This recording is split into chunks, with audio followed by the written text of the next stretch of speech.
Good afternoon. Good afternoon, sir. Myself Rafi Ahmad, chemistry faculty in front of you. I was already working in Akash Institute. Now I am with you. And please tell me, okay, we are going to start you the organic chemistry, right? Yes, sir. Okay. Yes, sir. So now one thing I want to know from you, okay, whether I shall communicate in total English or with mixing or whatever. Please tell me so that I can work accordingly.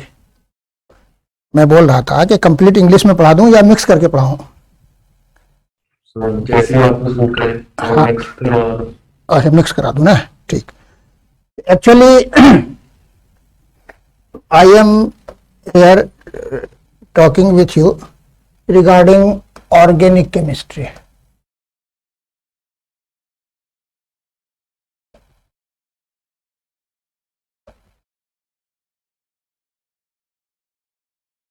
पहले देखिए क्या है organic chemistry, हम लोग इसके बारे में बात करते हैं. तो before going in that portion I am now explaining first the chemistry. What is chemistry? This term. And from this chemistry, we will divide it into three parts: organic, inorganic and physical. तो सबसे पहले आप देख लो chemistry किसे कहते हैं. तो ए branch of chemistry, मैं लिख रहा हूँ केमिस्ट्री के बारे में. पहले ये आप केमिस्ट्री क्या है इसके बारे में बता रहा हूँ. ए branch of chemistry in which we study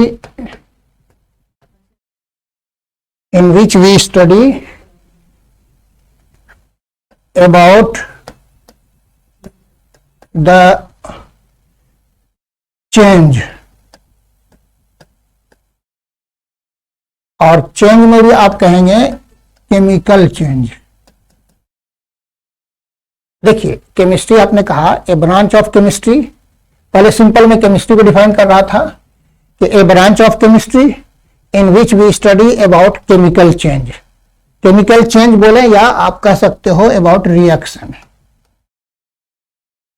जितने भी टाइप के रिएक्शंस होते हैं इसके बारे में स्टडी करें. When we talk about the study regarding change or chemical reaction, it is called chemistry. अब इनका जनरल अगर हम लोग सिंपल डिवीजन करेंगे तो हो जाएगा. पहला आप देखो जैसे आपने लिखा वहां पे ऑर्गेनिक केमिस्ट्री, और दूसरा है आपका इनऑर्गेनिक केमिस्ट्री. इनऑर्गेनिक केमिस्ट्री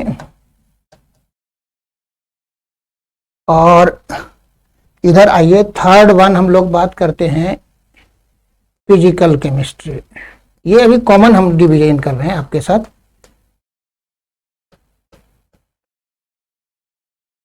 अब आप देखो ये थ्री पार्ट नॉर्मल डिवीजन है हम लोगों का. इस तीन पार्ट में से आप कैसे डिफाइन करेंगे इसमें से हम लोग पहले बात करते हैं. तो सबसे फर्स्ट हमें पढ़ना है चूंकि ऑर्गेनिक केमिस्ट्री, तो हम लोग इस ऑर्गेनिक केमिस्ट्री के बारे में पढ़ते हैं. What is organ? देखिए ये term organic is initiated from organ. Term organ समझिए क्या होता है. बायोलॉजी में आप देखते हैं ऑर्गेन क्या होता है. पहले cell, then tissue, then organ, then finally organism. तो सेल, टिश्यू या ऑर्गेन किस में होते हैं? लिविंग बींग्स में होते हैं. तो इस living beings that is all the compound which is obtained from living sources. तो ऑर्गेन टर्म किससे आया? लिविंग सोर्सेस से. इसलिए आप बोलिएगा कि एनी कंपाउंड, ये this is the old definition not the new. अभी इसमें जो रियल डेफिनेशन होगा एक्चुअल वो बाद में बात करूंगा. पहले मैं आपको यह समझाता हूं. तो टर्म ऑर्गेन की बात अगर आप करो तो ऑर्गेन बोलते हैं लिविंग सोर्सेस. तो इसके अकॉर्डिंग अगर आपसे पूछा जाए तो आप क्या कहेंगे? ओल्ड डेफिनेशन ऑर्गेनिक केमिस्ट्री का कि the compound the old definition of organic compound. हम लोग ओल्ड डेफिनेशन ऑर्गेनिक कंपाउंड के बारे में बात कर रहे हैं। तो हम बता रहे हैं द केमिस्ट्री मतलब कंपाउंड कर लीजिए, the compound which is obtained, the compound which is obtained from living sources, from living sources is called organic compound.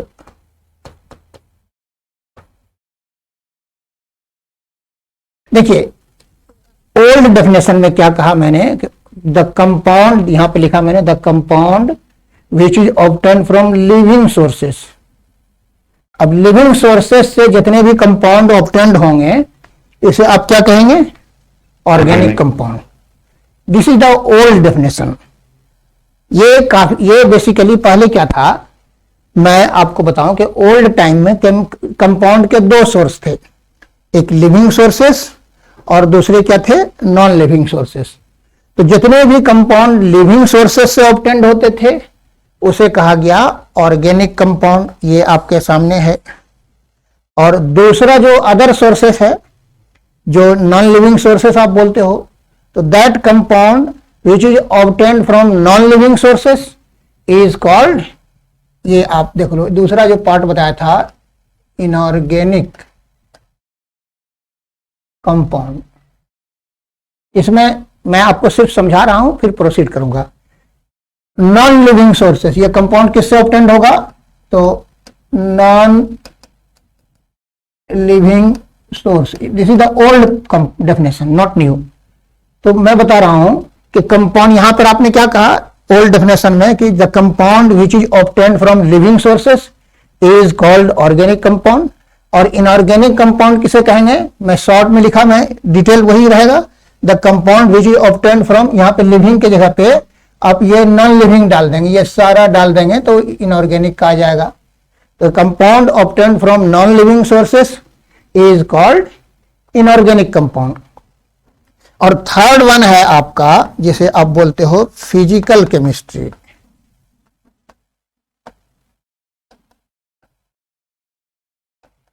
तो फिजिकल केमिस्ट्री किसे आप कहोगे, आप देखते हैं कि आइदर ऑर्गेनिक कंपाउंड ये वाला या इनऑर्गेनिक कंपाउंड, इसमें बहुत सारे रिएक्शंस आप परफॉर्म करते हो। इस रिएक्शन को कैसे आप परफॉर्म कीजिएगा, how you will get one compound from another, or how the reaction will take place of either organic chemistry or organic compound या inorganic compound। तो इन रिएक्शन को आप कैसे परफॉर्म करेंगे so that you can get a new compound or new part of the substance, तो that is performed under the study physical chemistry। यानी physical chemistry बोलते हैं कि जिस सोर्सेस से या जिस मेथड से भी रिएक्शन करेंगे उसके लिए कुछ न कुछ कंडीशंस होंगे, तो दैट कंडीशंस को एक्सप्लेन करता है फिजिकल केमिस्ट्री। मान लीजिए सपोज डेली लैंग्वेज में आपसे बात करूं, मिल्क क्या है, मिल्क, और इससे बनाना आपको कर्ड। जी यस सर। हाँ, कहाँ पर, यहाँ पर से ना। जी हाँ, तो अभी मैं बता रहा था कि मिल्क से कर्ड बनाना। सपोज आपने कहा कि मिल्क, इससे आपको परफॉर्म करना है कर्ड, ओल्ड मेथड अभी बता रहा हूं, नॉर्मल। तो मिल्क से कर्ड फॉर्मेशन करने के लिए क्या करना होगा, सबसे पहले नॉर्मल क्या जानते हो, मिल्क को बॉयल करेंगे और देन उसके अंदर एक बैक्टीरिया डालेंगे जो उसको कन्वर्ट करेगा, तो properties of milk and curd will completely change, तो that is called a reaction. या मान लो आप देखो H2 + O2, रिएक्शन क्या हुआ, H2O। इसके लिए कुछ ना कुछ कंडीशंस होंगे, तो different reaction is performed in different conditions. तो इस कंडीशन को एक्सप्लेन करता है आपका फिजिकल केमिस्ट्री। बात समझ में आ गई आपको। मैंने कहा कि आगे बात करता हूं अब आपको। तो ये जितने सारे मेथड्स हैं इस रिएक्शन को परफॉर्म करने के लिए, जो भी तरीके होंगे, ऑल मेथड्स कि how reaction will take place, that is studied under physical chemistry. ये ओल्ड तरीके से बात कर रहा हूं। अब आपका एक new definition of organic chemistry क्या लिखेंगे हम लोग? ऑर्गेनिक केमिस्ट्री के लिए या ऑर्गेनिक कंपाउंड अब किसको कहेंगे, इसके बारे में बात करते हैं, फिर हम लोग बात करेंगे। जैसे अभी मैंने कहा था कि the compound obtained from living sources is called organic compound. तो लिविंग सोर्सेस 3 है, देखिए मैं यहां पे लिख रहा हूं लिविंग सोर्स। इसमें एक आपका आएगा एनिमल, मैंने कहा लिविंग सोर्सेस में 3 आएंगे, एनिमल, और दूसरा आपका आएगा प्लांट, और तीसरा आपका है बैक्टीरिया। तो एक्चुअली ओल्ड टाइम में ये 3 सोर्सेस थे जिससे ऑब्टेन हो रहे थे। अब एनिमल से जो सोर्सेस हैं, प्लांट सोर्सेस हैं, बैक्टीरिया, तीनों लिविंग सोर्सेस हैं। इनसे जो कंपाउंड मिला उसको आपने कह दिया आपका लिविंग सोर्सेस आ गया, और इसी के लिए कह दिया लोगों ने ऑर्गेनिक कंपाउंड, जो आप यहाँ पे जान रहे हो, ये वाला आपका ऑर्गेनिक कंपाउंड हो गया, यहाँ पर से लिविंग सोर्सेस से कह दिया। तो अब आप देखो, लेकिन धीरे धीरे क्या हुआ कि with the passage of time it is solidly considered कि चाहे वो एनिमल से या प्लांट से या बैक्टीरिया से, इनिशियली एनिमल सोर्सेस से जो कंपाउंड मिल रहा है वो प्लांट से नहीं मिल रहा था, old time we are talking, और जो प्लांट से मिल रहा वो बैक्टीरिया से नहीं। लेकिन पैसेज ऑफ टाइम के साथ क्या हुआ, सारे एक दूसरे से कॉमन हो गए। अब जैसे मान लो आप कहो एनिमल से भी कार्बोहाइड्रेट मिलता है, प्लांट से भी कार्बोहाइड्रेट मिलता है, सेम वे में देखिए एनिमल से भी प्रोटीन ऑब्टेन होता है, जैसे मीट में आते हैं प्रोटीन, इसी टाइप से प्लांट से भी। तो जब एनिमल, प्लांट एंड बैक्टीरिया, इनसे कई सोर्सेस से कॉमन कंपाउंड ऑब्टेन होने लगे, तो ये बाउंड्री एनिमल प्लांट ये रिमूव हो गया और लोग कहने लगे ऑर्गेनिक कंपाउंड। तो इसीलिए ये डेफिनेशन आया था कि लिविंग सोर्सेस से जो कंपाउंड मिलेगा उसे आप कहोगे ऑर्गेनिक।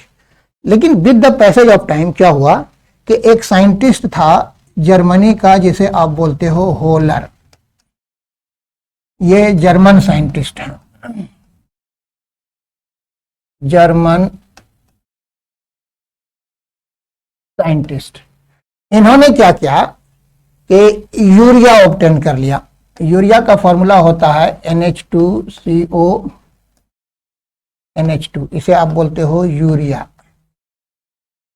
और इसे ऑब्टेन किया था इन्होंने अमोनिया गैस, मैं रफली लिख रहा हूं, कार्बन मोनोऑक्साइड, इसके रिएक्शन से यूरिया बना दिया। अमोनिया भी नॉन लिविंग सोर्सेस है, नाइट्रोजन और हाइड्रोजन के रिएक्शन से अमोनिया गैस बनता है। और कार्बन मोनोऑक्साइड भी आप जानते हो, कार्बन, कोल, लाइक दैट जो भी है, इसे इनसफिशिएंट या लिमिटेड एयर में जब हीट करते हैं तो कार्बन मोनोऑक्साइड बनता है। अब ये दोनों जब रिएक्शन के बाद अमोनिया और कार्बन डाइऑक्साइड से मिलाकर इन्होंने यूरिया बना दिया। यूरिया किससे ऑब्टेन होता था इनिशियली? ये पहले ऑब्टेन होता था यूरिन से। यूरिन क्या हुआ? लिविंग सोर्सेस से ऑब्टेन होने वाला।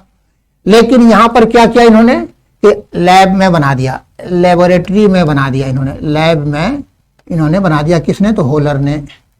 अब होलर ने जब बना दिया तब अब क्या हुआ? अनएक्सपेक्टेड वर्क हो गया।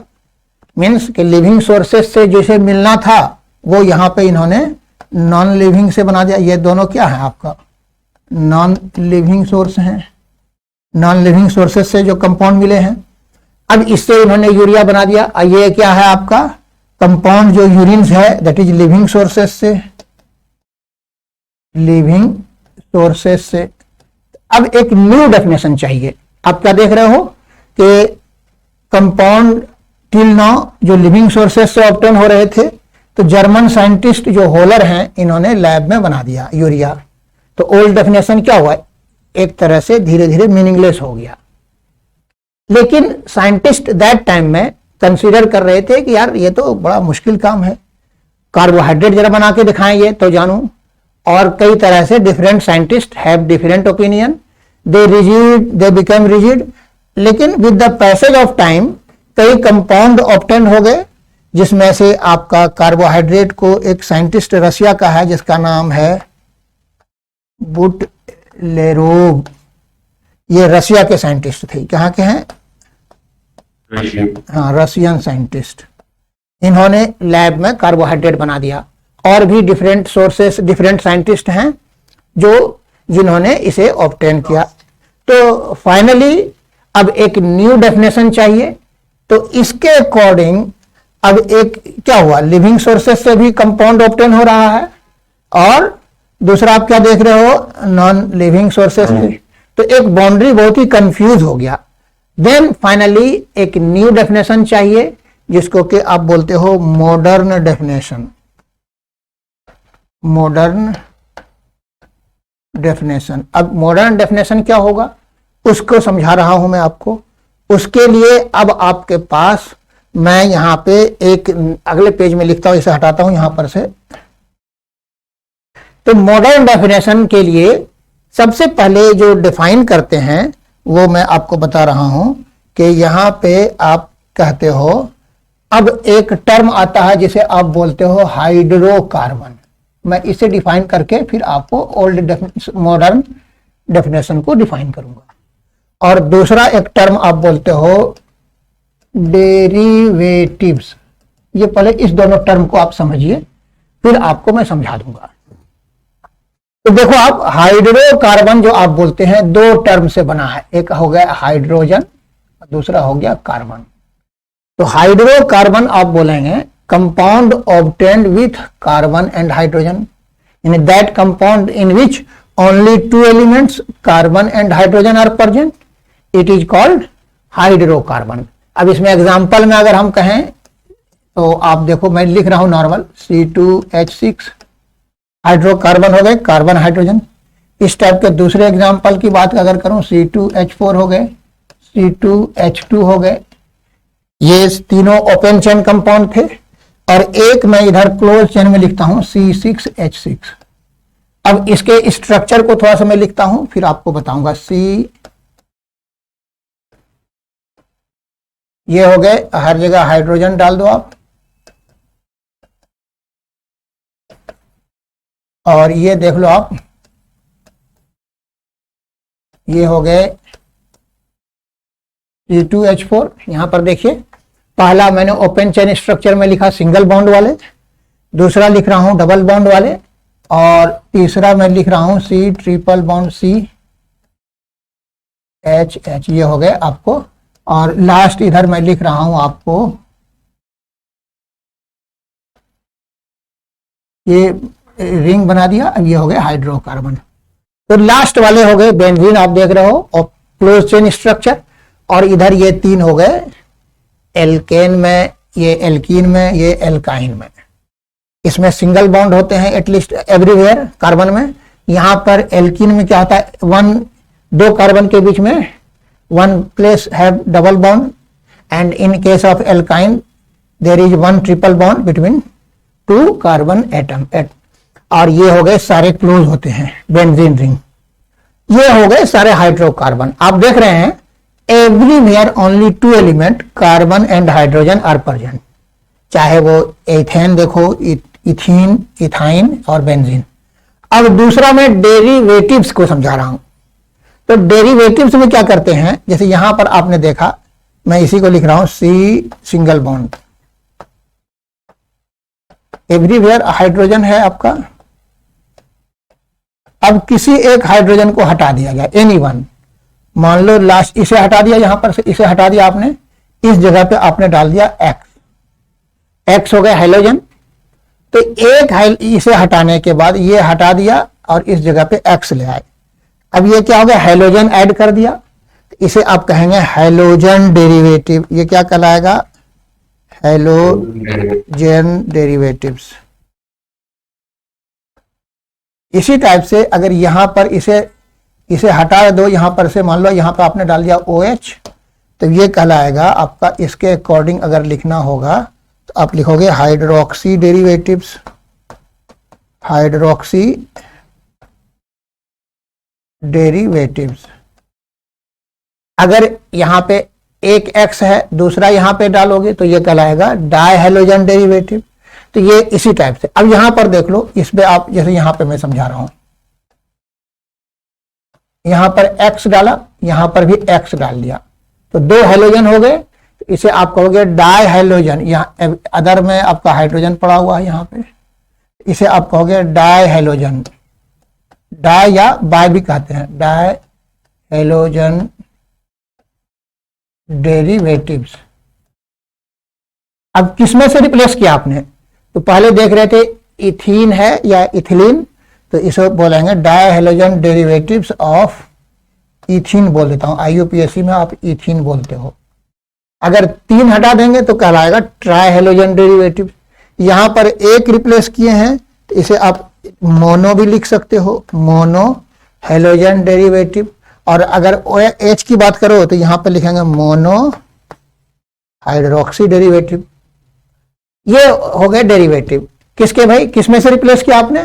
यहां देख रहे हैं ये जो X लाए हैं ये इससे रिप्लेस किए हैं, तो ये आपको हो गए, ये ऊपर वाले सारे हो गए हाइड्रोकार्बन, और ये जो नीचे में दे रहा हूं ये हो गए आपको डेरिवेटिव। तो किसके डेरिवेटिव हुए? किसमें से रिप्लेस किया आपने? इथेन से रिप्लेस किया। तो ये X लगाए हैं तो ये कहलाएगा मोनो हेलोजन डेरिवेटिव। किसका भाई? तो इथेन का। और यहां पर आप कहोगे डाई हेलोजन डेरिवेटिव किसमें से रिप्लेस किया है? तो इथीन में से, इसलिए मैंने लिखा इथीन, या आप इसे और कह सकते हो इथाइलिन। और अगर मान लो आप कहोगे कि मैं यहां पर से रिप्लेस करूंगा, तो मैं इस लाइन को थोड़ा नीचे कर लेता हूं। ये आपका है ट्रिपल बॉन्ड, ये 2 हाइड्रोजन है, किसी एक को आप डालो। मान लो आप कहोगे यहां पे NO2 डाल दिया, इधर हाइड्रोजन है, ये कहलाएगा, आप देख रहे हैं कि एक हाइड्रोजन रिप्लेस किए हैं, NO2 लाए हैं, तो इसे कहेंगे आप नाइट्रो डेरिवेटिव ऑफ किसमें से? आप इथाइन, या इसे आप बोल सकते हो कॉमन लैंग्वेज में एसिटाइलिन। तो किसमें से रिप्लेस किया आपने? देख रहे हैं ट्रिपल बॉन्ड में से Ni1, तो यहाँ पे हम नाइट्रो, और एक्यूरेट लिखना हो तो लिख सकते हो mono nitro derivative of ethyne. I think you are understanding. हाँ, अब आप देखिए जैसे ये बेंजीन है, इसमें से ये फिर आप बना लेता हूं नीचे आपके पास, यहां पर आपने अगर डाल दिया आपने X, तो ये कहलाएगा आपका मोनो हेलोजन डेरिवेटिव्स ऑफ, ये क्या था पहले? बेंजीन। तो ये आप कहेंगे। तो इन दिस वे अब आप समझ गए होंगे कि हाइड्रोकार्बन किसे कहते हैं और डेरिवेटिव्स किसे कहते हैं। क्या कहा मैंने? हाइड्रोकार्बन, जब आप, मैं इसके बाद डेफिनेशन देख दूंगा कि यहां पे हाइड्रोकार्बन किसे कहा? That compound in which only 2 elements carbon and hydrogen are present, it is called hydrocarbon. चाहे वो सिंगल बॉन्ड हो या डबल बॉन्ड हो, ट्रिपल बॉन्ड हो। डबल ट्रिपल के लिए आप मल्टीपल बॉन्ड भी बोल सकते हैं, और या नहीं तो क्लोज चेन हो। तो in short we are saying either compound in which only 2 elements carbon and hydrogen is present, they are either in open form of the structure or closed form of the structure, say for example benzene I have mentioned here. So anyone in which only 2 elements carbon and hydrogen are present is called hydrocarbon. Clear हो गया? और दूसरा जब derivative कहेंगे तो इसमें कोई change नहीं करना है, कार्बन को तो रिप्लेस मत करो, ओनली हाइड्रोजन रिप्लेस करना है।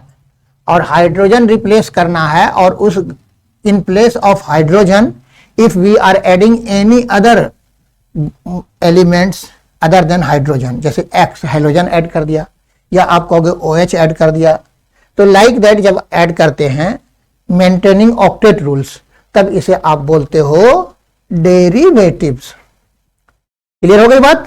तो अब आपको, Yes, sir. अब मैं डेफिनेशन अगर लिखाऊंगा तो ये कहेंगे हम लोग अगले पेज के लिए कि यहां पर से लिखिए आप कि organic,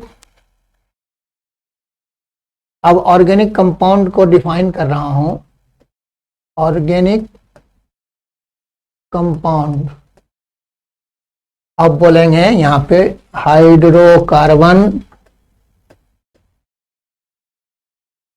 hydrocarbons and it's derivatives are called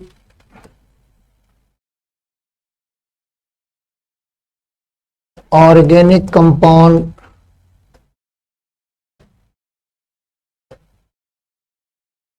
क्या कहा मैंने आपको? ऑर्गेनिक कंपाउंड कहना होगा। अब तो ये डेफिनेशन क्लियर हो गया, हाइड्रोकार्बन भी क्लियर हो गया और डेरिवेटिव्स भी आप समझ गए। तो एक लाइन में यही कहेंगे, hydrocarbons and its derivatives are called organic compound. अब इसके बाद डेफिनेशन के बाद अब आप ऑर्गेनिक केमिस्ट्री का डिफाइन कर रहा हूं। ऑर्गेनिक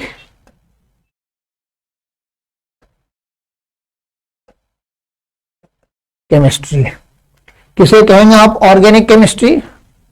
अब लिखिए, a branch of chemistry, a branch of chemistry in which we study hydrocarbons and its derivatives, their preparation, ये शॉर्ट में लिखा मैंने,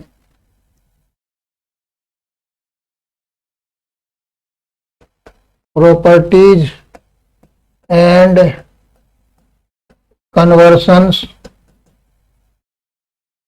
from one form to another। क्या कहा मैंने? A branch of chemistry, chemistry का एक ब्रांच है, in which we study hydrocarbons and its derivatives. Derivative भी समझ में आ गई बात। देयर प्रिपरेशन, जितने भी बताया उनके प्रिपरेशन कैसे करेंगे, इनकी प्रॉपर्टीज क्या हो सकती है, कन्वर्जन यानी ट्रांसफॉर्मेशन, एक कंपाउंड से दूसरे कंपाउंड में कैसे आप कन्वर्ट करते हैं या ट्रांसफर करते हैं, from one form to another, तो इज कॉल्ड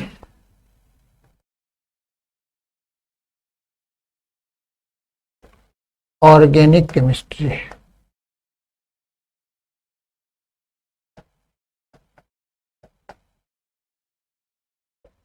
तो आप देख लीजिए, ऑर्गेनिक केमिस्ट्री डिफाइन हो गया।